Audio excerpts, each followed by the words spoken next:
محبت کے بنا اپنا گزارا ہو نہیں سکتا،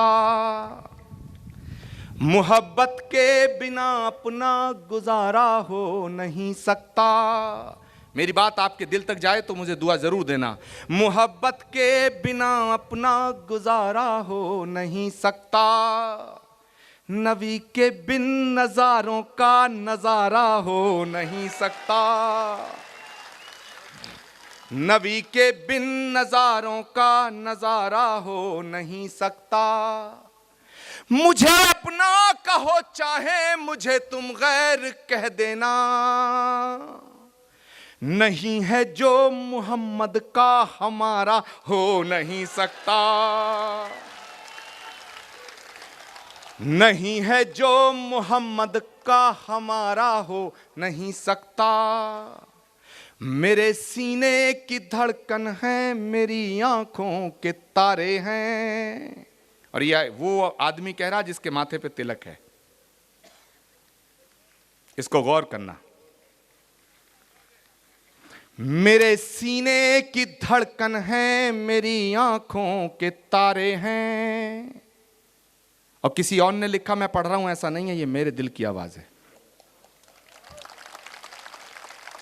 کہ میرے سینے کی دھڑکن ہے، میری آنکھوں کے تارے ہیں۔ سہارا بے سہاروں کا خدا کے وہ دلارے ہیں، سہارا بے سہاروں کا خدا کے وہ دلارے ہیں۔ سمجھ کر تم فقط اپنا انہیں تقسیم نہ کرنا، نبی جتنے تمہارے ہیں نبی اتنے ہمارے ہیں، نبی جتنے تمہارے ہیں نبی اتنے ہمارے ہیں۔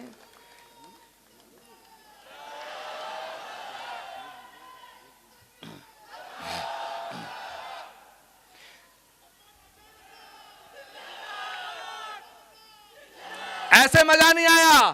نعرہ تکبیر!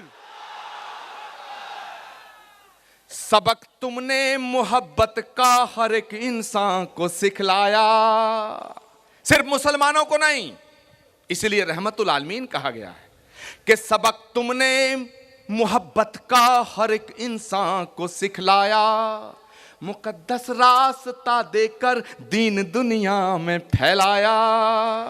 جو کہتے ہیں اسلام تلوار کی نوک پہ آیا، اگر ظلم کا نام اسلام ہوتا، گناہ کا نام اسلام ہوتا، دہشت گردی کا نام اسلام ہوتا، تو دنیا میں یزیدیت پھیلتی، اسلام نہ پھیلتا۔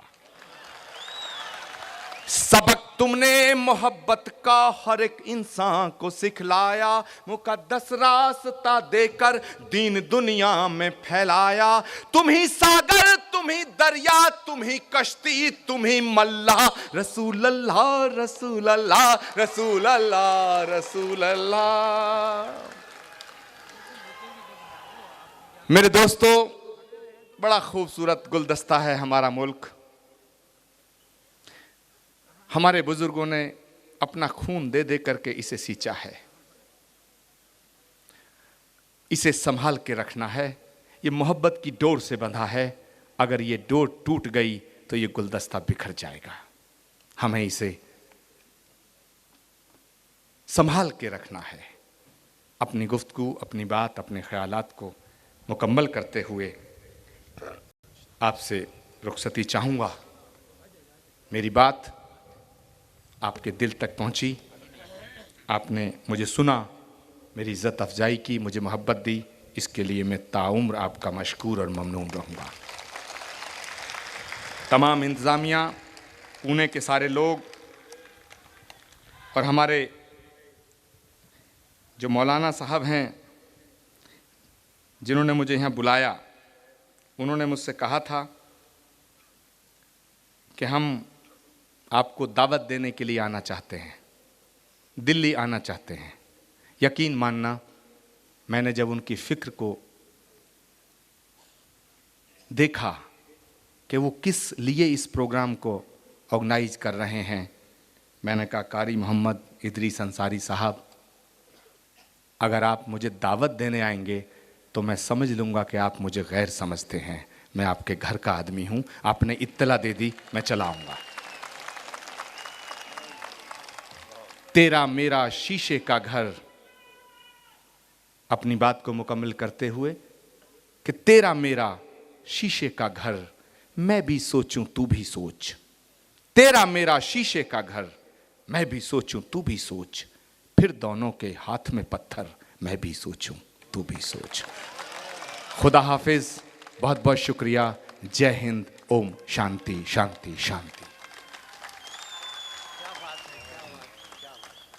اب میں بصدد پر احترام جمعیت علماء مہاراشٹر کے صدر محترم حضرت مولانا مستقیم حسن اعظمی صاحب دامت برکاتہم سے درخواست کرتا ہوں کہ آپ مائک پر تشریف لائیں۔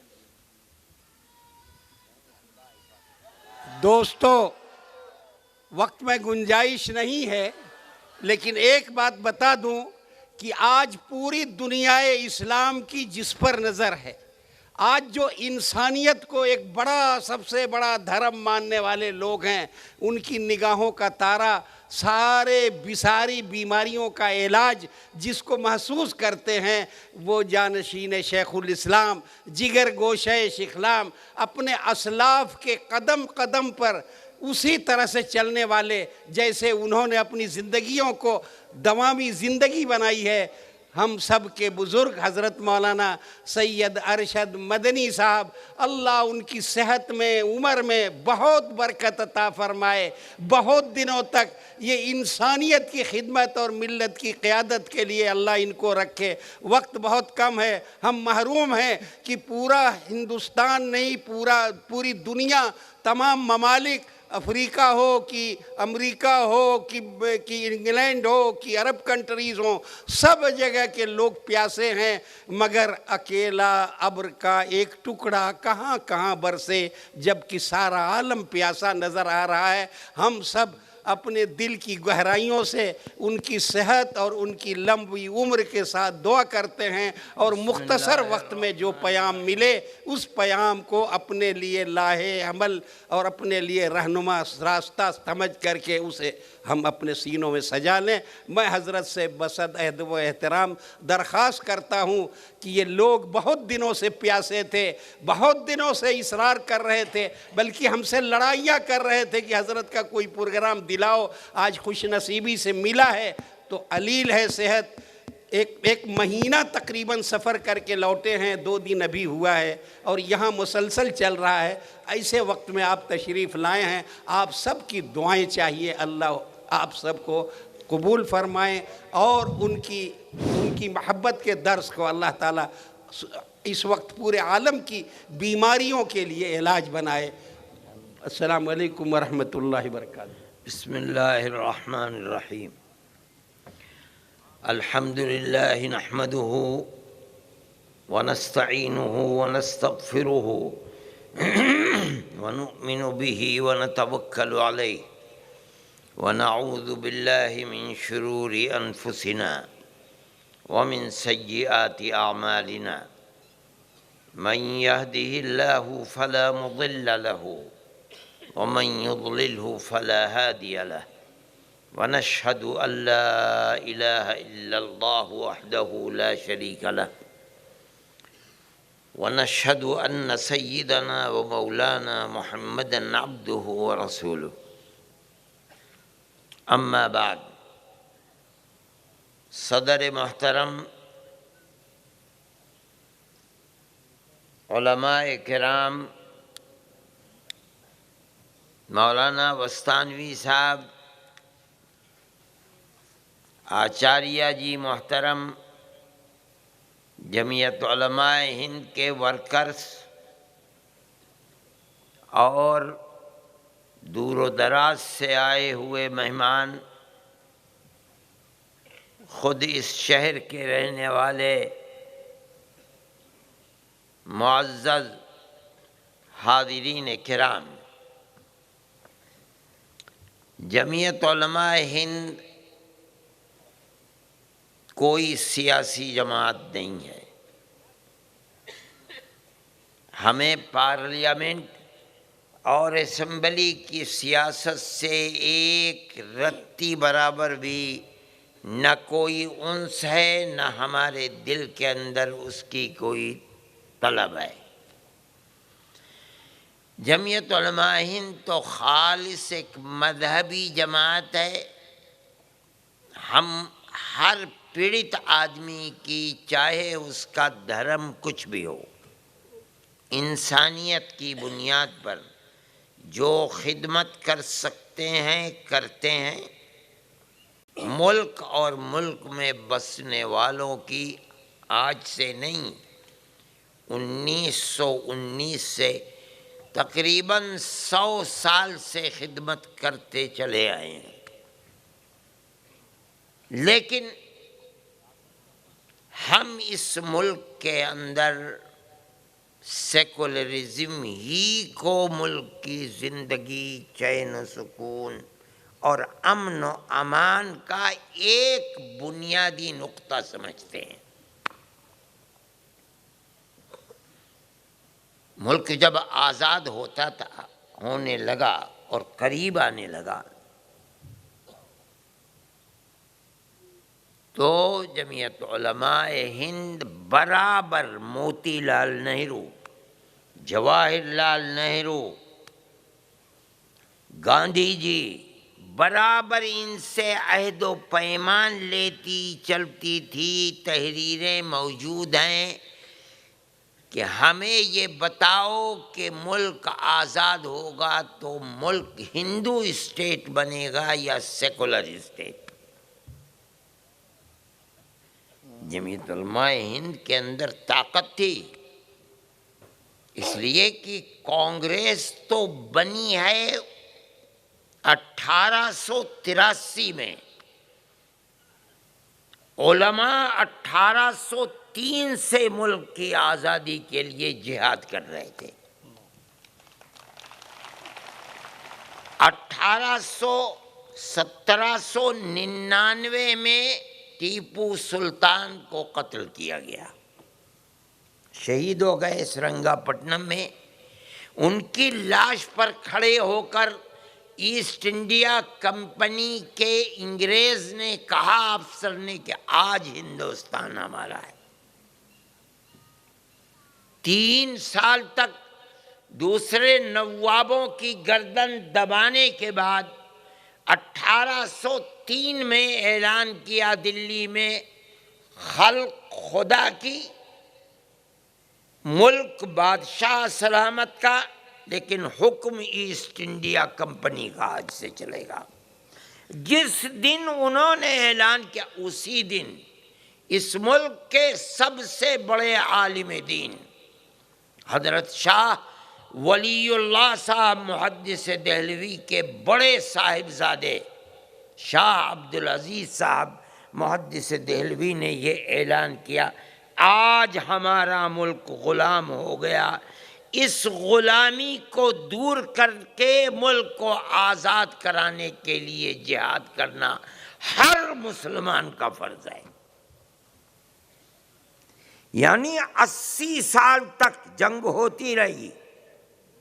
پہلی جنگ بالا کوٹ کے میدان میں سن 1831 میں ہوئی، جس میں شاہ عبدالعزیز صاحب محدث دہلوی کے بنائے ہوئے 2 جو امام تھے، سید احمد شہید اور شاہ اسماعیل شہید ہو گئے۔ جو بچے ہزاروں آدمی شہید ہو گئے، بالا کوٹ میں قبریں ہیں ان کی۔ جو بچے 26 سال تک تیاری کرنے کے بعد 1857 میں ہندو مسلم سب کو جمع کر کے جہاد کیا، جس کو دنیا یہ سمجھتی ہے پہلا جہاد نہیں، یہ دوسرا جہاد ہے۔ کانگریس کے سامنے یہ بات رکھی اور انہیں حق تھا، اس لیے کہ ملک کی آزادی کے لیے علماء کی خدمات اور قربانیاں 150 سال کی ہیں۔ 1857 میں تاریخ ہے، الیاس برنی کی کتابوں کو اٹھا کر دیکھو، صرف دلی کے اندر 1857 میں 33,000 علماء کو شہید کیا گیا ہے۔ یہ مسلمان کی تاریخ تھی. اس لیے جمعیت علماء انہی شہادت ملک کی آزادی کے لیے جام شہادت پینے والوں کی اخلاف اور اولاد کی جماعت تھی. انہوں نے کہا کہ بتاؤ ہم 150 سال سے قربانی دے رہے ہیں, ملک کا دستور کیا بنے گا؟ جواہر لال گاندھی جی, جواہر لال جی, موتی لال نہرو, مفتی کفایت اللہ صاحب کو برابر جواب دے رہے ہیں, ملک کی آزادی کے بعد جو دستور بنے گا وہ سیکولر دستور بنے گا. جیسے ملک آزاد ہوا, بدقسمتی کے ملک تقسیم ہو گیا. تقسیم ہوا تو ایک طبقہ اٹھا کے جب مسلمانوں نے اپنا ایک حصہ لے لیا, اب ہندوستان ہندو اسٹیٹ بنے گا. جمعیت علماء تنہا ایک جماعت تھی جو ہاتھ پکڑ کر کھڑی ہو گئی. ہم سے جو وعدہ کیا تھا وہ پورا کرو. ملک کی تقسیم پر دستخط تم نے کیے ہیں, ہم نے نہیں کیے ہیں. اس جرم کے مرتکب تم ہو, ہم نہیں ہیں. ہم سے جو وعدے کیے ہیں وہ پورے کرو. ہم نے ملک کی تقسیم کا کوئی ارادہ نہیں کیا, کوئی مطالبہ نہیں کیا. ہم کہتے تھے کہ ملک ایک ہے. ہماری پگڑیوں کو اچھالا, ہماری ٹوپیوں کو رگڑا, لیکن ہمارا جو اپنا اسٹینڈ تھا ہم 1 انچ پیچھے نہیں ہٹے. تقسیم پر دستخط تم نے کیے ہیں, ہم نے نہیں کیے. جمعیت علماء ہند کا مطالبہ اتنا مضبوط تھا کہ ملک کا دستور سیکولر دستور بنا, اور ملک سیکولر اسٹیٹ ہے. ہم اس سے کوئی بحث نہیں کرتے کہ دلی کی کرسی پر کون آیا کون گیا. ہم سیاسی لوگ ہیں نہیں. ہماری بلا سے جو آئے آئے, اور جو بیٹھے بیٹھے جو چلا جائے چلا جائے. لیکن ہم ایک بات مانتے ہیں, اور جس طرح اس وقت رات ہے ہمیں یقین ہے, ہم اسی طرح کہتے ہیں کہ ملک کے اندر اگر سیکولرزم زندہ ہے, ہم سمجھتے ہیں کہ ملک زندہ ہے, ورنہ ملک ختم ہو جائے گا. سیکولرزم کو ہم اس لیے ضروری سمجھتے ہیں کہ اگر ملک ہندو اسٹیٹ ہوگا تو اس ملک کے اندر کوئی مذہبی اقلیت اپنی مذہبی تشخص اور نشانی کے ساتھ زندہ نہیں رہ سکتی. ہمیں زندہ رہنا ہے. ہم جس مذہب کے ماننے والے ہیں, ہمارا ایمان ہے کہ قیامت تک زندہ رہے گا, ختم ہونے والا نہیں ہے. 1400 سال میں ملک ایک نہیں, دنیا کے اندر اسلام کو مٹانے کی کوشش کرنے والے مٹ چکے, نام و نشان نہیں ہے. ہم مانتے ہیں کہ قیامت تک اسی طرح دنیا کے اندر اسلام زندہ رہے گا جس طرح 1400 سال سے زندہ ہے. لیکن ملک ہمارا ہے, ہم اس ملک کے رہنے والے ہیں. دنیا کے ملکوں کے اندر مسلمان جا کے آباد ہوئے. امریکہ کو دیکھو, انگلینڈ کو دیکھو, برطانیہ کو دیکھو, فرانس کو دیکھو, اٹلی جرمنی کو دیکھو. وہاں کے رہنے والے مسلمان نہیں ہیں, دنیا کے ملکوں سے گئے روٹی روزی کمانے کے لیے. لیکن ہندوستان کا مسلمان یہیں کا مسلمان ہے. کوئی برادری ایسی نہیں ہے جس نے اسلام کو قبول نہ کیا ہو. گوجر ہندو بھی ہے, مسلمان بھی ہے, جاٹ ہندو بھی ہے, مسلمان بھی ہے, راجپوت ہندو بھی ہے, مسلمان بھی ہے, ٹھاکر ہندو بھی ہے, مسلمان بھی ہے, پٹیل ہندو بھی ہے, مسلمان بھی ہے. ہر برادری نے اسلام کو قبول کیا. ہم تو کہیں باہر کے آئے ہوئے نہیں ہیں, لیکن ملک کے حالات بدلے ہوئے ہیں. ہم شکوہ پہلے بھی کرتے تھے, اور ہم یہ سمجھتے تھے کہ دستور نے جو ہمیں حق دیا ہے وہ حق ہمیں نہیں مل رہا ہے. لیکن اس الیکشن کے بعد ملک کے جو حالات ہوئے ہیں وہ حالات ایسے ہیں کہ ملک کی آزادی کے بعد آج تک وہ حالات نہیں تھے. آج تو فرقہ پرست ذہنیت. میں کسی حکومت کو بھائی کون بول رہا ہے؟ یا تو میں خاموش ہو جاؤں، آپ بولیے، یا آپ اسے چھوڑ دیجئے، مجھے بولنے دیجئے. میں تو 15-20 منٹ اور بولوں گا، ختم کر دوں گا. ملک کے حالات جو آج ہیں اس سے پہلے ایسے نہیں تھے. ہم تو اس ملک کے اندر ملک کی آزادی سے لے کر آج تک کبھی گھر واپسی کا نعرہ نہیں اٹھا،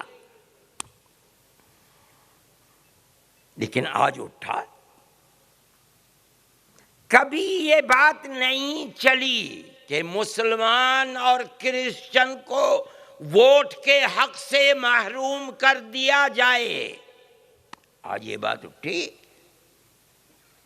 کبھی یہ نہیں کہا گیا کہ گاندھی ملک کا غدار اور انگریز کا پٹھو تھا اور خمٹوں کا ہم نے قتل کیا ہے، ہم ہندو مہاسبھا کے لوگ ہیں. آج ملک کے اندر کہا گیا یہ. ہم نے سنا، آپ نے سنا، جو گاندھی جی کو کہتا ہے کہ وہ انگریز کے اس نے صرف گاندھی نہیں، 150 سال کی اس قوم کی جنگ آزادی کی لڑائی کو آگ لگا دی. اس نے صرف گاندھی جی کو نہیں کہا، یہ جو لاکھوں ہندو، مسلمان، سکھ اور عیسائی اس دھرتی کی نظر ہو گئے، قربانی دے دی، تم نے سب کو آگ لگا دی. ذرا تم تو بتاؤ تم نے کیا کیا؟ یہ سوچنے کی بات ہے. لیکن میں کہتا ہوں کہ اس اندھیرے کے اندر امید کی کرن بھی ہے، روشنی بھی ہے. ان لوگوں نے آواز اٹھائی، کہا گھر واپسی کے پروگرام کو، لیکن 15 دن سے زیادہ اس آواز کو ہم نے نہیں سنا. اگر اکثریت فرقہ پرست ہوتی اس کو اٹھا لیتی. اس کا مطلب ہے مٹھی بھر یہ پاگل اور دیوانے ہیں جو یہ بات کرتے ہیں. اس کا مطلب ہے ہندو اکثریت فرقہ پرست نہیں ہے، امن و امان چاہنے والی ہے. آواز اٹھی کہ مسلمان اور کرسچن کو ووٹ کے حق سے محروم کر دیا جائے، مگر جن دیوانوں نے اٹھائی تھی وہی خائب و خاسر ہو کر کے بیٹھ گئے، ملک نے قبول نہیں کیا. اس کا مطلب ہے ہم سمجھتے ہیں کہ ملک کی اکثریت فرقہ پرست نہیں ہے، امن و امان کو چاہتی ہے. لیکن جو نعرے دیے گئے تھے اور جو سبز باغ دکھلائے گئے تھے، ہمیں لاؤ، ہمیں ووٹ دو، ہم ہر درد کی دوا تمہیں دیں گے، غلطی کھا گئے. آج اگر الیکشن ہو جائیں تو ہم دیکھتے ہیں کہ صوبے کے اندر آ کر بیٹھتے ہیں. میرے بھائی، ان حالات نے ملک کے سنجیدہ طبقے کو پریشان کر دیا ہے. میں اس بات کو سمجھتا ہوں اور جو کہہ رہا ہوں سوچ سمجھ کر کہہ رہا ہوں. میں کہتا ہوں کہ فرقہ پرست ملک کی اکثریت نہیں ہے. اب میں دیکھتا ہوں، ابھی لکھ رہا تھا، ایک اخلاق کا قتل ہوا گریٹر نوئیڈا میں. مسلمان تھا اور ایک ایسا گھرانہ تھا کہ جس کا نام میں نے اور آپ نے کبھی سنا بھی نہیں تھا. کون ہے اخلاق؟ قتل ہو گیا. اس ملک کے بڑے بڑے با کمال لوگوں نے جن کو ایوارڈ ملے تھے ان میں مسلمان کہتے سب تو ہندو تھے جنہوں نے واپس کر دیا ایوارڈ. اس کا مطلب کیا ہے؟ اس کا مطلب یہ ہے کہ جو لوگ ملک کو آگ لگانا چاہتے ہیں یہ سمجھ کر کے حکومت ہماری ہے، وہ تنہا ہے مٹھی بھر. ملک کے اندر وہ بدامنی پیدا کرنا چاہتے ہیں. ملک ہندو اور مسلمان اور سکھ اور عیسائی امن و امان کو پیدا کرنا چاہتے ہیں ملک کے اندر. میرے بھائی، ان حالات کے اندر ملک چل رہا ہے. یہ دیوانے ہیں آج کی صورتحال یہ ہے، میں دلی سے آ رہا ہوں، جواہر لال نہرو یونیورسٹی کے اندر ایک وبال کھڑا ہوا ہے دلی کے اندر، ساری دنیا میں شور مچ رہا ہے۔ وہ جو مٹھی بھر لوگ ہیں وہ ہر طبقے کے اندر ہیں، وکیل ہیں، آپس میں وہ لڑ رہے ہیں کورٹ کے اندر۔ ایک طبقہ وہ ہے کہ جو فرقہ پرست ہے، ایک طبقہ وہ ہے